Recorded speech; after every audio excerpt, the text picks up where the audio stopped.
uma satisfação muito grande sempre falar a respeito da palavra de Deus. É um privilégio. E eu sei que a semana de vocês é bem atribulada, bem corrida. Quem tem filhos, então, tem que ter todo um jogo de cintura para conseguir estar aqui na quarta-feira. E nesta noite, eu quero falar com vocês a respeito do medo. O tema é: o amor lança fora o medo. Jesus, ele fala que ele veio para que nós tenhamos uma vida em abundância. Mas quando nós olhamos para a realidade da igreja, nós vemos uma realidade um pouco diferente. Nós vemos pessoas cansadas, sobrecarregadas e pessoas que a vida acaba sendo um grande tormento. E o que é que está impedindo esse fluxo da vida? Por que as pessoas elas não estão vivendo o que Jesus afirmou categoricamente? E um dos motivos que eu quero tratar aqui nessa noite, ele é o medo. Então vamos abrir as nossas Bíblias em 1 João, capítulo 4. Vamos ler do verso 13 até o verso 18. Primeira carta de João, verso 13 até o verso 18. Nisto conhecemos que permanecemos nele e ele em nós, em que nos deu do seu Espírito. E nós temos visto e testemunhamos que o Pai enviou o seu Filho como Salvador do mundo. Aquele que confessa que Jesus é o Filho de Deus, Deus permanece nele e ele em Deus. E nós conhecemos e cremos no amor que Deus tem por nós. Deus é amor. E aquele que permanece no amor, permanece em Deus, e Deus nele.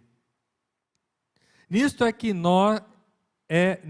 é em nós aperfeiçoado o amor, para que no dia do juízo mantenhamos confiança, pois segundo Ele também nós somos neste mundo. No amor não existe medo, antes o perfeito amor lança fora o medo. Ora, o medo produz tormento, logo, aquele que teme não é aperfeiçoado no amor. Amém. João, ele traz uma mensagem bem simples e bem direta, sem rodeios. Deus é amor. Vamos repetir? Deus é amor. As nossas crianças, elas aprendem essa frase. 3 palavrinhas só. Eu aprendi de cor. Deus é amor. E além disso, João também na sua carta, ele fala que Deus nos ama e ensina que devemos amar tudo o que Ele ama. E vai mais além, e amar a todos que Ele ama. Se nós pudéssemos resumir a carta de João, nós poderíamos resumir nesses 3 pontos. Simples assim. Devemos amar a todos a quem Deus ama. Fácil?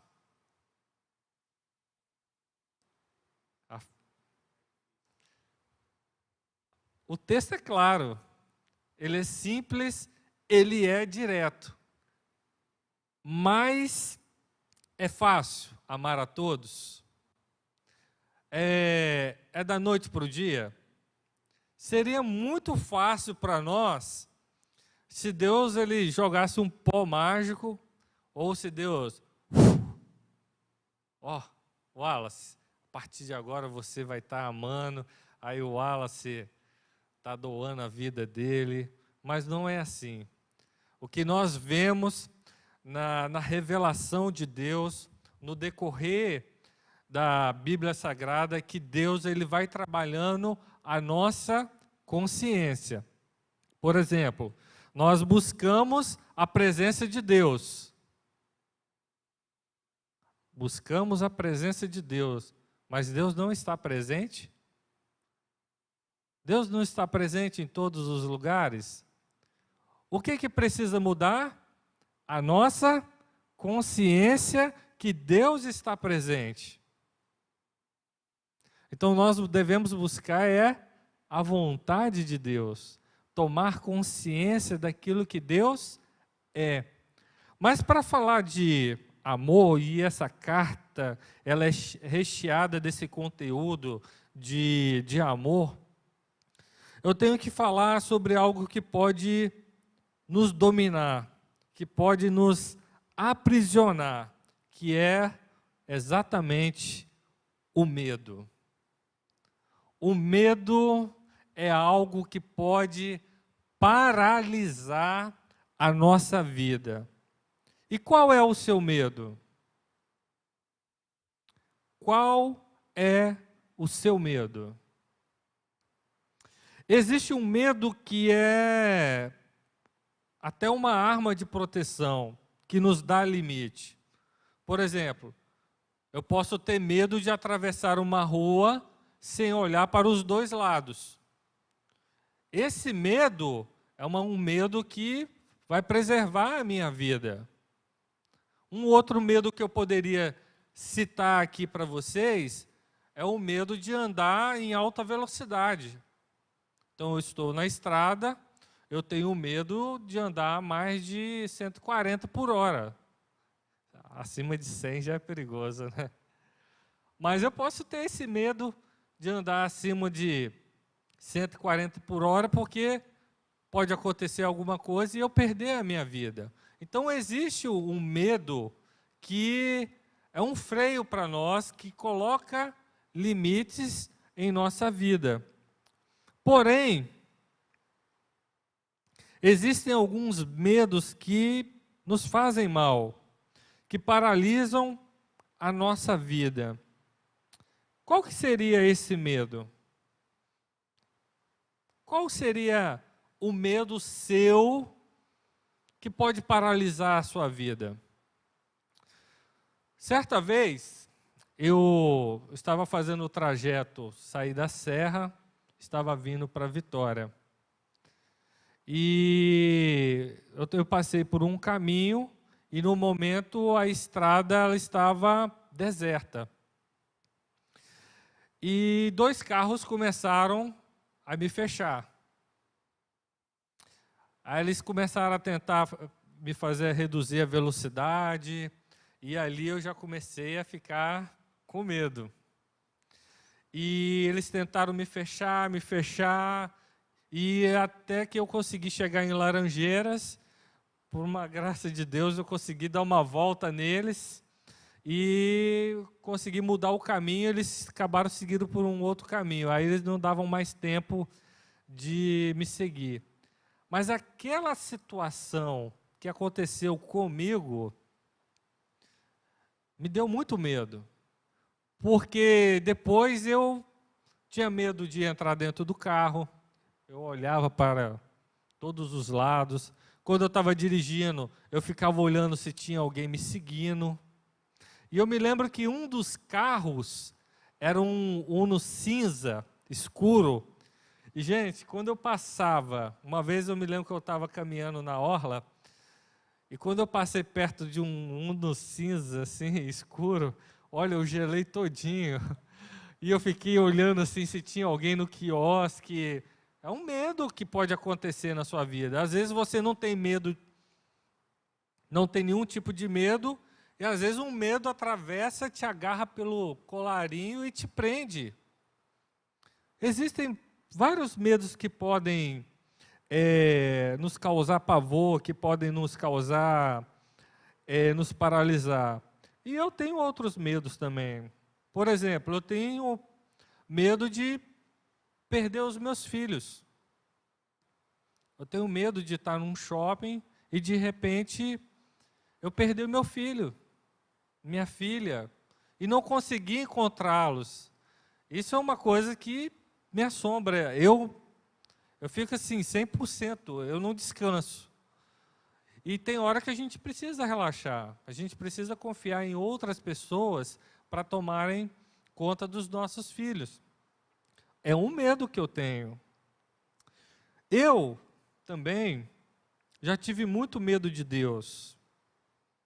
O Deus que eu interpretei na minha infância, e eu interpretei assim, por diversas maneiras, era um Deus punitivo, um Deus ditador. Então eu tinha medo que quando Jesus voltasse, eu tinha medo que Deus me castigaria, que eu tinha Deus que os meus pecados do íntimo do meu coração poderiam ser expostos num grande telão, né? Eu tinha esse medo, esse Deus que seria severo no seu castigo. E qual é o seu medo? Tem gente que tem medo da solidão. A solidão é algo terrível.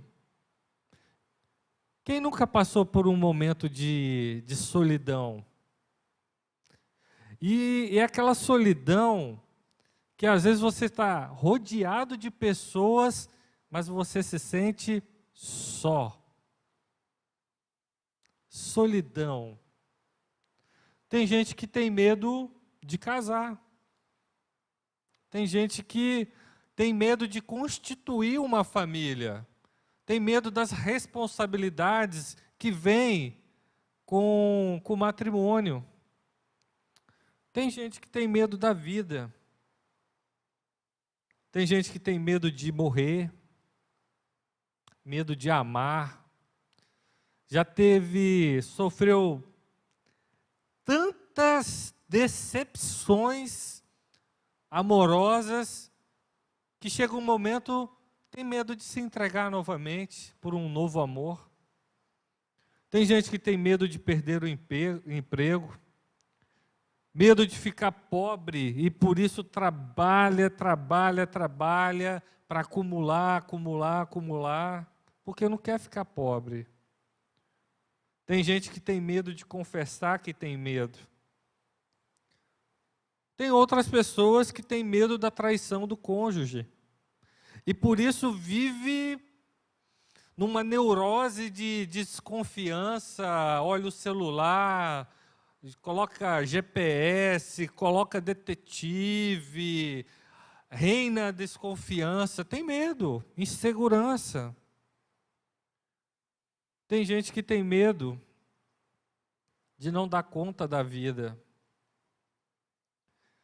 Eu conheço gente que tem medo de sair de casa, que acha que quando colocar os pés para fora de casa vai acontecer uma tragédia, vai ser assaltado, vai acontecer alguma coisa de ruim e prefere ficar dentro de casa. Tem gente que tem medo de ficar doente e parar num corredor de um hospital. Tem gente que tem medo do abandono, de ser abandonado. Medo da velhice, da rejeição. A lista, ela é muito grande e variada. Eu tenho medo de como eu vou morrer. Fico imaginando assim, morrer queimado, morrer afogado, morrer atropelado ali, agoniando. Eu não tenho medo, assim, da morte em si, mas de como será a minha morte, eu tenho medo. E desculpa, tá, meus irmãos, se eu não sou o super presbítero, tá? Desculpa se eu não sou a grande referência do homem da fé, o destemido, que não tem. Não, eu sou um ser humano como qualquer outro e eu tenho medos. E quem diz que não tem medo, está mentindo. Às vezes a gente confunde ser destemido com corajoso. Porque o corajoso é aquele que enfrenta o medo dele. Ah, se eu tenho medo de falar em público, mas eu venho aqui e falo mesmo assim, então eu tenho coragem. Que é diferente. Tem gente que é destemido, tem gente que está nem aí para ninguém. Faz de tudo, pula de um prédio, salta de paraquedas, faz esportes radicais. Esse é destemido. Todo ser humano tem medo. E quanto mais medroso, maior a necessidade de controlar a situação, a necessidade de dominar. Por que dominar? Porque precisa se sentir seguro. Seguro. Se eu tenho medo, eu vou querer criar um ambiente para que eu me sinta seguro. E o medo, ele é algo tão curioso que ele pode ser uma ferramenta para controlar os filhos, a sociedade, a igreja. Normalmente, quando nós temos algum medo que está em nossa alma impregnada, e esse medo se torna o centro das nossas vidas, tudo gira em torno desse medo. A maneira que eu vou me vestir, se eu tenho medo de sair na rua, eu vou me vestir de uma maneira discreta, eu vou evitar de falar com algumas pessoas, e às vezes o medo toma conta das nossas vidas e a gente nem percebe. E muitos governantes, quando eu falo a respeito de sociedade, eles utilizam o medo como uma arma de dominação. Por exemplo, nós temos países que usam alguns argumentos. Olha, o nosso país ali do lado, eles têm armas químicas e eles podem utilizar essas armas químicas contra nós.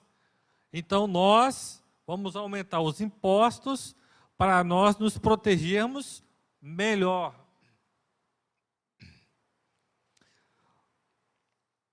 Quantas vezes nós usamos o medo para dominarmos os nossos filhos? Se você desobedecer, meu filho, papai vai te deixar para trás. Papai vai te abandonar. Papai vai te largar. Nós usamos o medo para controlar os nossos filhos. E para fugir do medo, criamos até ilusões sobre a vida. Nós criamos o seguro de vida, a cerca elétrica, câmeras de monitoramento, seguranças, carro blindado. Porque quando nós falamos de um tiroteio lá na favela, e escutamos apenas pelos telejornais, não, é o tiroteio lá na favela. Mas quando alguém invade a casa do nosso vizinho, que tem todo um sistema de segurança, e mata a família dele toda, a gente entra em desespero. Olha, e onde que estará o nosso porto seguro? A bolha, nós criamos uma bolha de fantasia, onde nós achamos que nós temos segurança. Então, quando nós olhamos alguns episódios, por exemplo, nos Estados Unidos, que é um país próspero, é o país da oportunidade, é um país onde todos têm acesso a equipamentos eletrônicos, e vemos uma criança entrando dentro de um cinema metralhando, isso assusta a humanidade, porque o mundo de fantasias, ele é destruído. E aí vem ainda mais o medo, o medo, o medo, o medo. E infelizmente, dentro das igrejas também é utilizado o medo. Peca não, hein? Porque se você pecar, você vai para o inferno.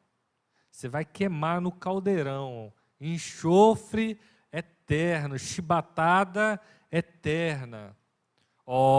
Se você não der o dízimo, você vai perder seu emprego, hein? O gafanhoto vai cair sobre a sua vida. Ou, eu sou ungido, tá? Sou presbítero. Não mexe comigo não, tá, Wallace? Senão a mão de Deus vai pesar sobre a sua vida. Eu posso utilizar o recurso do medo. Por exemplo, a gente pode triplicar a arrecadação da nossa igreja, de dízimos e ofertas. Basta utilizar o medo, a culpa, e incitar a ganância das pessoas. A gente vai aumentar. A gente tem a fórmula. A gente tem essa fórmula, existe essa fórmula. Mas aí, eu volto para o texto. 1 João 4:18. Vamos ler? Todos juntos. No amor, antes, o perfeito amor lança fora o medo. Ora, o medo produz tormento. Logo, aquele que teme não é aperfeiçoado no amor. No amor não existe medo. Antes, o perfeito amor lança fora o medo. Lança fora que medo? Quando Adão pecou, porque teve uma ordem ali no jardim do Éden. E quando Adão pecou, você imagina todo o universo invisível, aquilo que nós não vemos, os anjos, vendo aquela situação. Eu às vezes fico imaginando assim, deve ter imperado o silêncio, né? E agora? O que Deus vai fazer com Adão e Eva? Eles pecaram. Será que Deus agora vai matar todo mundo? Deus vai deixar passar em branco? Deus vai dar um jeitinho? O que vai acontecer? Porque quando você tem uma empresa, Renato tem aqui uma empresa, e você tem um funcionário lá que está te dando problema, está causando tumulto, não está contribuindo, o que infelizmente você tem que fazer? Demitir. É demitir. Então nós temos aqui uma situação onde Adão causou um problema. Deus estava com um problema nas suas mãos. E o que ele vai fazer agora? Vai matar Adão e Eva? Vai destruir tudo? Vai acabar tudo? Porque Deus, ele é todo poderoso. Deus não precisa prestar contas para ninguém. Deus, ele pode bater a mão na mesa, vai ser do meu jeito e pronto, acabou. Só que Deus surpreende enviando o seu Filho para este mundo. O Cristo crucificado, ele nos salva. Aí fica a pergunta: cadê as armas de Jesus? Às vezes, quando eu ando no calçadão da praia,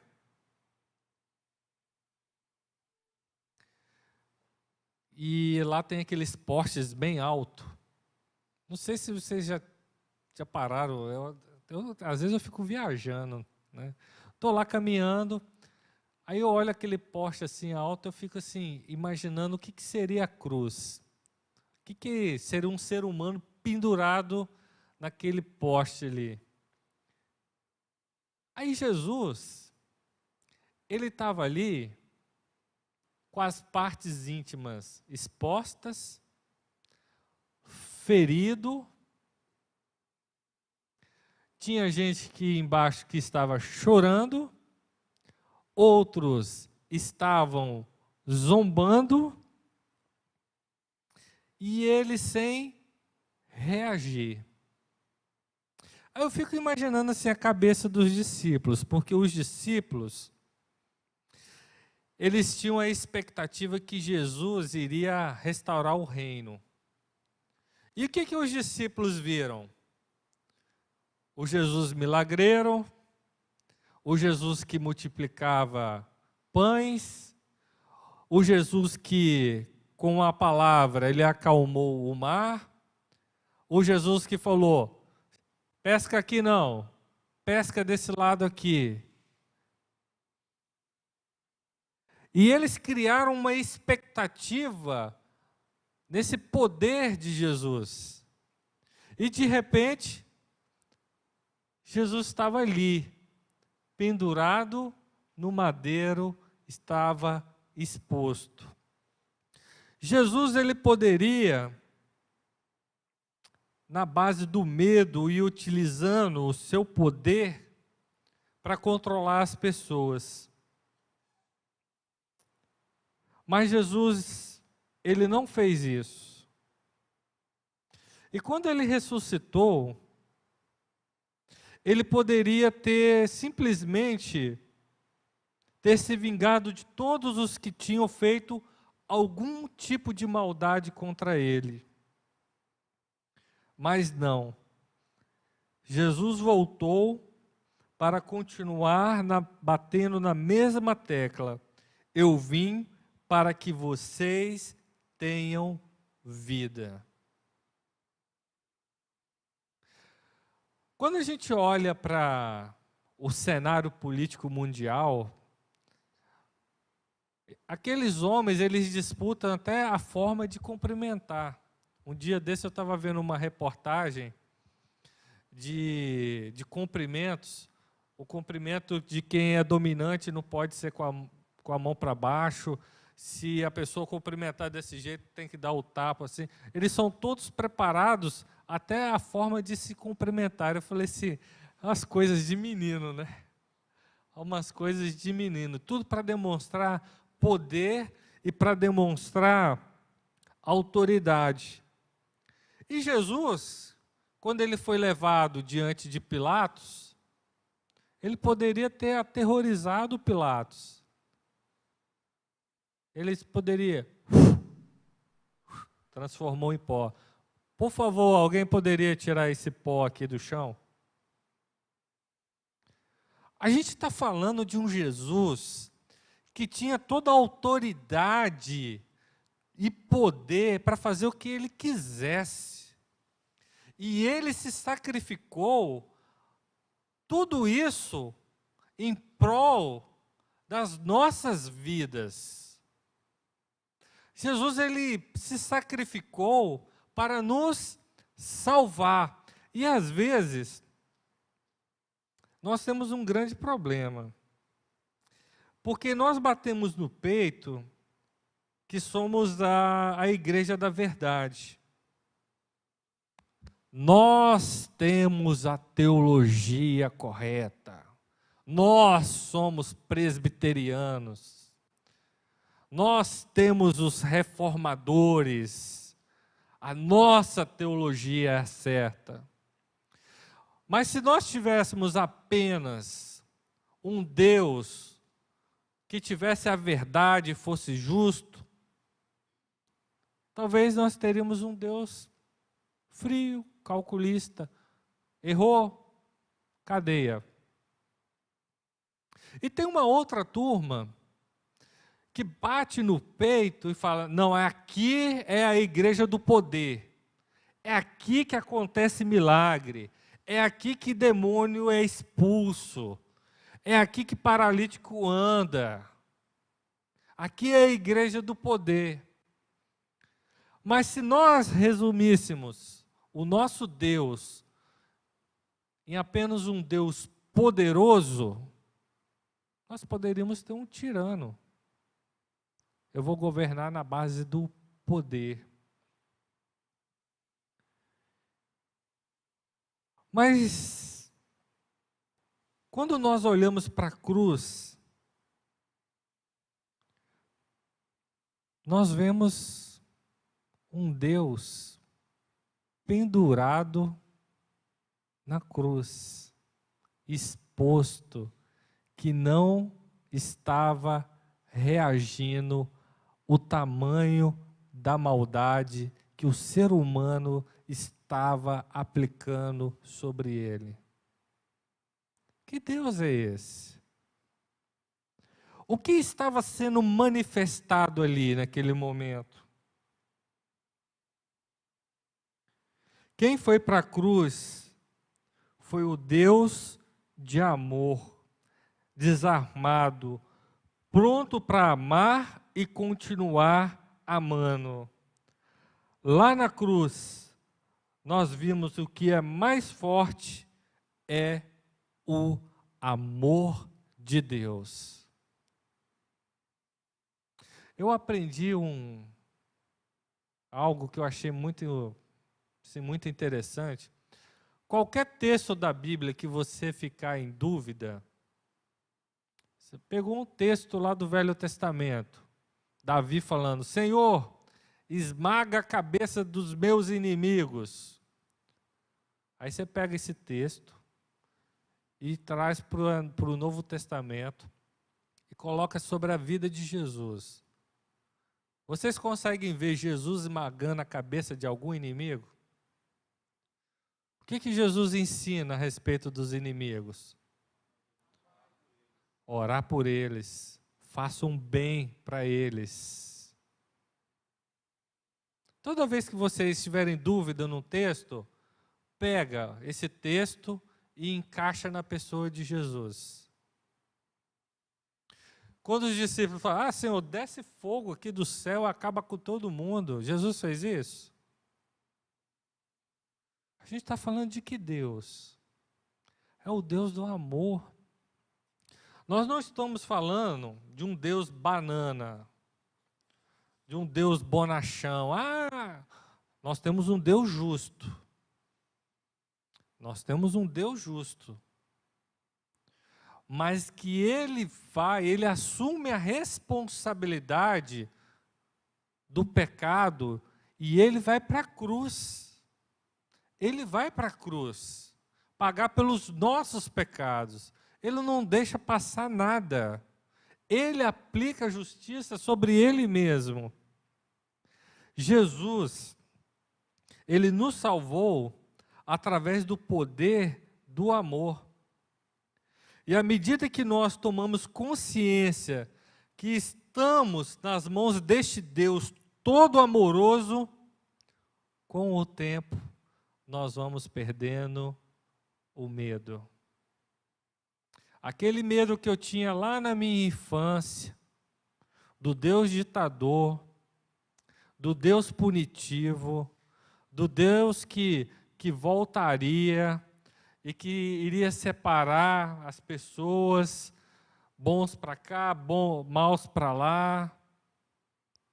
E quando você vai descobrindo esse Deus todo amoroso, que é capaz de dar a sua própria vida por você, você perde o medo. Você perde o medo. Você perde o medo de viver, você perde o medo do acusador, perde o medo da morte, e você perde o medo de amar. Jesus, ele nos convida a pularmos do medo para o amor. Porque quando nós temos essa consciência que as nossas vidas estão na mão deste Deus amoroso, a gente pode perder tudo, pode perder a nossa casa, pode passar perrengue, mas a gente sabe que um dia Deus vai transformar todas as coisas, vai fazer novas todas as coisas, que Ele vai restaurar todas as coisas. E entendemos que este momento é um momento passageiro em nossas vidas. A nossa casa agora, irmãos, para aqueles que se rendem a Cristo Jesus, é a casa do amor. O amor é o nosso lar, o nosso refúgio. Lá podemos nos render, podemos confessar, ser transformados pelo amor. Na casa do amor há ternura e carinho, há correção. Na casa do amor é lugar de pessoas arrependidas, de pessoas misericordiosas, pessoas que trabalham pela paz. Na casa do amor não há espírito de julgamento. Não há espírito de julgamento. Você pode abrir o seu coração. Você pode expor aquilo que está te angustiando. Você pode expor os seus pecados, que Ele vai te ouvir, que Ele vai te perdoar. Na casa do amor, a postura é diferente. A conversa é outra. É generosidade, é bondade, é misericórdia. Na casa do amor estão os revolucionários do bem. E para encerrar, quando amadurecemos, nós paramos com esse negócio de isso pode, isso não pode, não, isso pode, isso não pode, isso pode, não, isso não pode, não, eu acho que isso pode. Isso para na casa do amor. Na casa do amor a gente pensa diferente, a gente pensa, isso gera vida ou gera morte?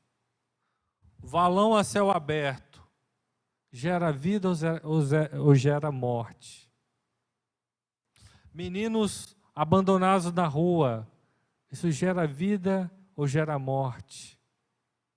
Corrupção. A questão não é se pode ou não pode, é se gera vida ou se gera morte. O nível de corrupção que nós temos no nosso país hoje gera o quê? Morte, abandono, pessoas em hospitais, gente sem acesso a estudos. A nossa cabeça muda, a nossa percepção da vida muda, as nossas palavras mudam. E nós começamos, e tudo é um processo, não é da noite para o dia. E nós vamos tomando cuidado até com aquilo que nós falamos, que talvez para você não tenha impacto nenhum, mas chamar um irmão, às vezes por um apelido, você está depreciando o seu irmão e está gerando morte. A questão não é se pode ou não pode. A questão é se está gerando vida ou se está gerando morte. Então essa é a casa do amor. A casa do amor, a mesa ela é farta. Ninguém vai ficar de fora. Ninguém vai passar fome. Isso é a casa do amor. E para concluir, fica uma pergunta para encerrar. Que é a primeira pergunta que eu fiz, né? Se amar é simples. Amar é uma utopia? Amar é uma utopia? Jesus nos ensina claramente que não. É possível amar. E a cruz é a prova disso. Amém, irmãos? Pai Celeste, Nós te louvamos pelo teu amor, porque foi justamente o teu amor que nos criou. Foi o teu amor, Pai Celeste, que nos redimiu. Foi a tua insistência. Foi a tua coragem de amar que nos salvou. E quando nós estamos, Pai Celeste, diante deste amor, nós nos sentimos constrangidos, Pai, porque nós descobrimos que nós não somos capazes de amar como o Senhor amou. Mas nós sabemos que através, Pai, do teu poder, do poder do amor que pode nos envolver, que pode nos constranger, nós sabemos que nós podemos ter uma nova consciência e uma capacidade de olhar para o nosso próximo de uma maneira diferente. Nós sabemos, Pai, que nós vamos tropeçar muito, mas muito ainda, Pai, nesse quesito, que nós falhamos muito, mas nós confiamos na Tua fidelidade, nós confiamos na Tua bondade, nós confiamos na Tua persistência, nós confiamos que o Teu amor nos envolve e o Senhor vai nos ajudar, Pai, até o dia da volta de Cristo Jesus, a permanecermos nessa fé, que o Senhor Jesus Cristo, Ele é o nosso Senhor. Sim, Ele é o nosso Senhor da bondade. Ele é a nossa referência, Ele é a luz deste mundo, Pai. E nós sabemos, Pai, que o Senhor nos utiliza, Pai, como instrumentos deste amor, Pai. Que nós possamos, Pai, assumir esta responsabilidade de sermos luz na vida dos nossos irmãos, na vida dos nossos colegas de trabalho, na vida de onde nós estivermos, Pai. Luz, capacidade de amar os outros, Pai. Que as pessoas possam ver a Ti através de nós, Pai. O Senhor nos deu este privilégio, Pai. E que possamos, Pai, conseguir, Pai, prosseguir, Pai. É a bênção que eu te peço, é o Espírito Santo que eu te peço sobre as nossas vidas, em nome do Senhor Jesus Cristo. Amém.